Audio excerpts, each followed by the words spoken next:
Hi guys, welcome back to the channel. So you just joined me in the car. So I've got my Thunderpole T-3000 on top of the dash here. This microphone's going to need resticking because the sticky pad on the back of the mic clip has actually come off. It hasn't actually stuck as well as I was expecting, but the stuff used on that has actually stuck quite well. Might have to have a look at the antenna as well because the antenna connection seems to be dropping out. Unless that's just the fact it's not that noisy here, but I know for a fact it's noisy, so I should be getting a reading on that all the time. So, got the Yaesu FTM400 XDE control panel here. Now, one of the issues I think I'm having with that is that in transmit, there's a voltage drop along the power cable because that's also going to the cigarette lighter to socket, and that's really just not ideal. So, for the T3000, I think I might have found a way, but for the FTM400, I'm not sure at the moment. I'm still trying to figure that one out. So, does involve going into the fuse box for the T3000, which I couldn't really do on the last car because the fuse box was in the worst possible location. On this car, it's not so bad. So, we'll go and open the fuse box and have a look at that. Right, so I'm into the fuse box on this car. So, it's just inside the passenger door, rather, not the driver's door. Probably inside the driver's door on the left-hand drive version. I don't actually know. So, it's inside the passenger door. So, this is all the fuses. Not all of the fuse positions are occupied, because obviously there's certain things on the vehicle that aren't there. There's one empty space here, which according to the handbook, number 23, if I've counted right, is... it's on the next page, which is a bit annoying. Number 23 and 28 are both reserved for additional equipment. So if that one that's empty there with no fuse in it is position 23, the T3000 could be connected up to that, which is actually fine. So I'm going to see if we get a voltage on that. It's quite difficult, so I'm going to do this one-handed. Yes, we have something. We have the full battery voltage, and an internal relay has just clicked over, which is a timing relay, and has turned off the interior light. That stops the battery running flat. So if you leave the interior light on for too long, it'll cut, that relay will just cut and it'll just turn that off. So I'll get about 12.5 volts across that. So that's the full battery voltage at the moment. So it'll go up to about 14 volts once the engine's running. The only drawback with that is that position there, let's bring the camera in a bit closer so you can actually see it. Although it doesn't have a fuse in it, I also don't know what the current rating for that is because it doesn't actually say in the manual, and the only real way of finding out what the current rating is to look behind the fuse box to find out how thick the wires are, because that's usually a bit of a clue. So, in this box there's these two blue relays at the bottom. There's 4 fuses at the bottom. Not sure they're even marked on here. Yes, they are, 33, 34, 35 and 36. Next to the 2 relays. Yeah. 36 is listed as electric door mirrors, which this car doesn't have. So I'm not sure why the fuse is in the position. So maybe the loom's present for that, I don't know. Because on some cars, the wiring for every accessory possible is present, it's just not all used. So, and those 3 big ones are like for the fan, the windscreen wiper and the starter motor. Which is why they have to be a bit beefier than the other ones. So, one thing you should note is the values on all these fuses are always going to be different. So the higher that value, the more current that circuit will carry. So if you're going to connect a CB radio into here using one of those adder fuse things, make sure the circuit's capable of handling the additional current. Otherwise the wires might get a bit warm while you're transmitting, and then that will result in a rather unpleasant situation, such as the wires melting or catching on fire, or your whole car catching on fire. So you really need to know what you're doing here. Can't stress that enough. So yeah, that contact seems to be adequate. I'll have to do some research online to find out how much current that will pull, and that way I can have my CB radio connected in a much better fashion than via the cigarette lighter socket, because all I really need to do is remove the plug and then somehow connect the ground side to the ground of the car. That shouldn't be difficult, because there should be plenty of spaces to do that, and the red wire until I can add a fuse circuit type thing. So I'll go back up into the house and have a look at that. Okay, so I'm back at the house now. I'm just in my little studio-y corner in the corner of the living room. So from the information I've been able to glean regarding position 23, which it says on this manual is actually reserved, I suspect it might have been a 5 amp fuse that's supposed to be in there. So that's fine for a CB radio.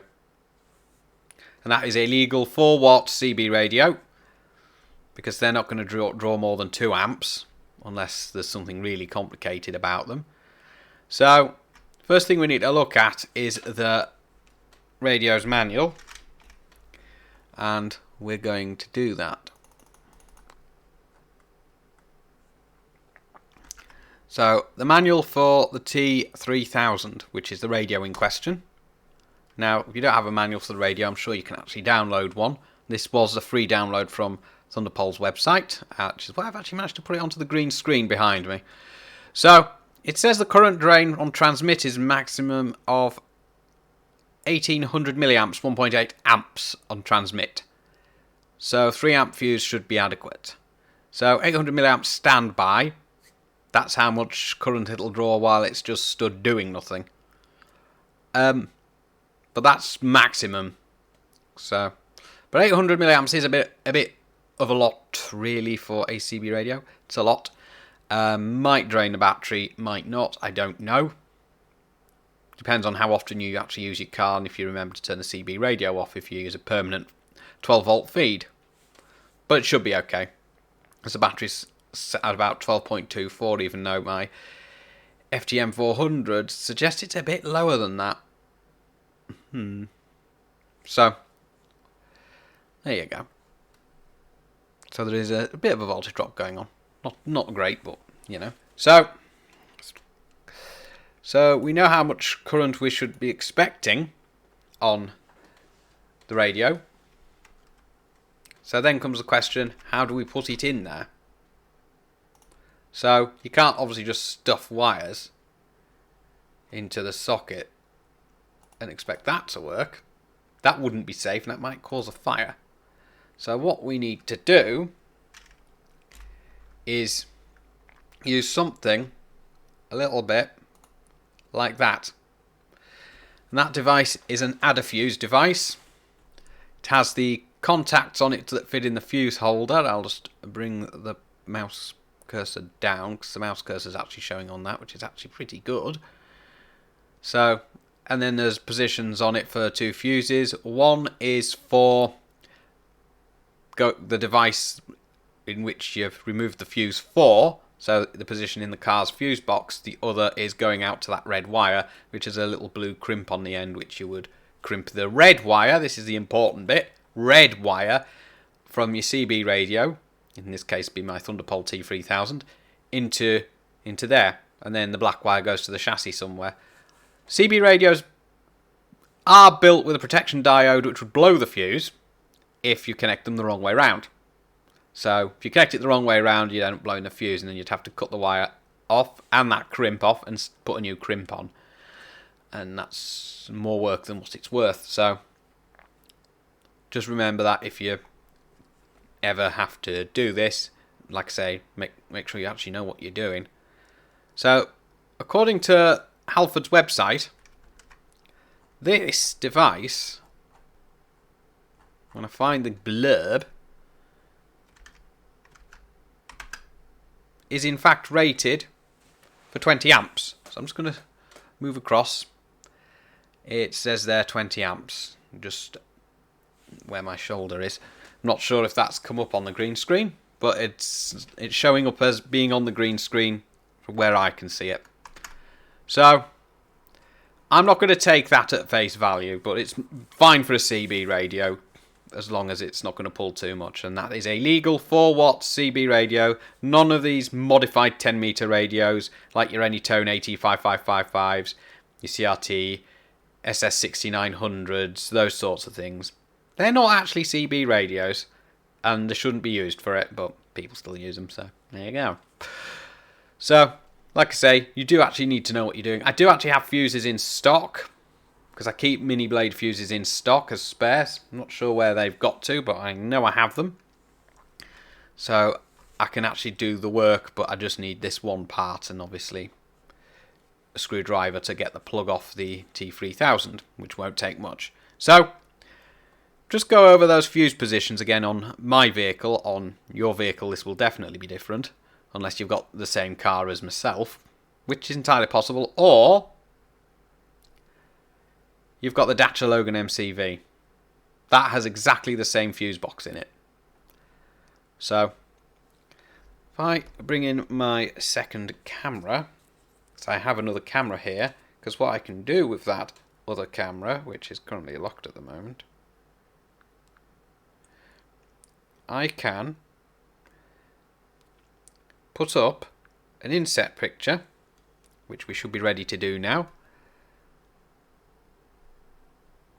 Like so. So that's the owner's manual for my vehicle. Sorry, I don't know that one. Oh. She thought I was talking to her. We'll try that again, shall we? So this is the owner's manual for my vehicle. And also applies to the Logan MCV as well, if you've got one of those. So fuse position 23 is marked here. And if we look at that on here, it says location reserved for additional equipment. It probably doesn't mean this, but, you know, it'll do. So that's perfectly adequate for that. So I'll just knock that camera off now. Don't use picture-in-picture very much. It's maybe because I don't use this recording setup very much either, but it does the job, it works. So, let's also turn off that background now. So, that's where I would want to connect it. It does involve removing the cigarette lighter plug from the power cable from the Thunderpole T-3000, but that's not a really big issue because those power cables are easy to obtain, and I could probably use that cigarette lighter plug for something else if I can attach it to anything else. So, that's my plan, to tidy up the wiring a bit in the car, because it does need to be tidied up a bit. It's not great with a power wire just dropping straight down and going into the cigarette lighter socket, and I kind of need the cigarette lighter sockets for other things, like charging my phone, for instance. So, and also need to sort out the coax as well, because it's not that long, and it's a bit of a issue for passengers, but I don't have that many passengers in the car anyway.